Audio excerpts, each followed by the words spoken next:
From the OU TV Broadcast Center in Los Angeles, California, this is Brief News Brief, a brief look at today's trending news topics.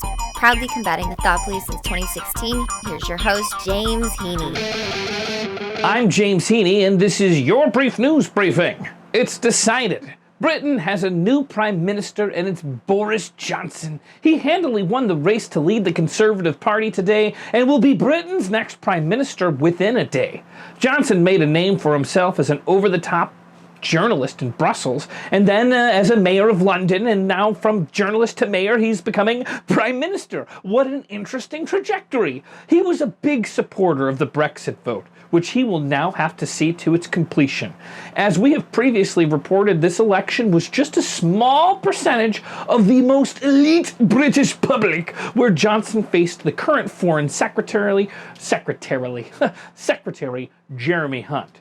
Johnson captured 92,000 votes to Hunt's 47,000 votes. A dominant victory that shows the appetite for a leader who promises, above all else, to deliver Brexit. President Trump, who's been a big fan of Johnson ever since I can remember, tweeted, "Congratulations to Boris Johnson on becoming the new Prime Minister of the United Kingdom. He will be great." The transfer of power in London will happen quickly. Tomorrow, outgoing Prime Minister Theresa May will deliver her last remarks at a question and answer session in the House of Commons. Then it's off to Buckingham Palace to officially resign. Johnson will follow her to the palace, where Queen Elizabeth II will ask him to form a new government. Johnson will be the 14th Prime Minister during the Queen's long reign. Hours later, the Johnson administration will officially begin as he starts to announce his cabinet. Johnson has pledged to get Britain out of the EU by Halloween. Ooh, spooky!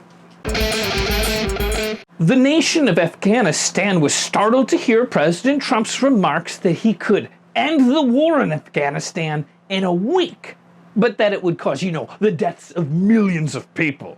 Today, Afghan President Ashraf Ghani asked for a clarification. Trump said on Monday, "If I wanted to win that war, Afghanistan would be wiped off the face of the earth. It would be over literally in 10 days. He did not elaborate on how that would be done. The United Nations puts the current population of Afghanistan at 37.2 million. The United States has been at war in Afghanistan since 2001, when it launched airstrikes after the 9/11 attacks to help Afghan resistance forces drive the Taliban from power. Then U.S. troops began pouring in to shore up the new government, and then battle a resurgent Taliban and root out al-Qaeda militants. Now, it's become the longest war in the U.S.'s history. Trump made the comments during a White House meeting with the visiting Pakistani Prime Minister Imran Khan, in which the two discussed a number of bilateral issues, including ending the war in Afghanistan.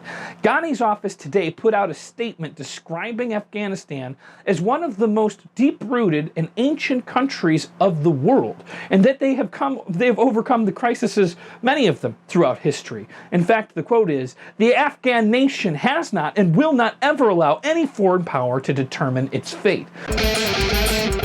Remember the Tea Party? They were that group that worried a lot about deficits and budgets under the Obama administration. "How are you gonna pay for it?" they'd shout at the Dems with their mouths borderline foaming. Well, Republicans won back power in Washington, and then they balanced the budgets, and then they exercised fiscal responsibility. Just kidding. Yesterday, the Trump White House and key Democratic and Republican leaders in Congress agreed to a 2-year budget deal that further unraveled the spending structures put in place by the Tea Party Republicans in 2011 and suspended the debt ceiling well into 2022. The Budget Control Act was the crown jewel of the 2011 Tea Party Congress. But almost a decade later, the long-fought battle for the soul of conservatism is gone like a snap of Thanos' fingers, reduced to ash. Mr. Trump is not really a conservative Republican. He's really just his own beast. He's his own brand. If you know anything about Trump's brand, he's not concerned with debt, rising deficits, and its potential impacts on the economy. Trump is historically a big fan of spending, and must be a big fan of losing. He does it like it's a full-time job. He doesn't care. He's called the king of debt.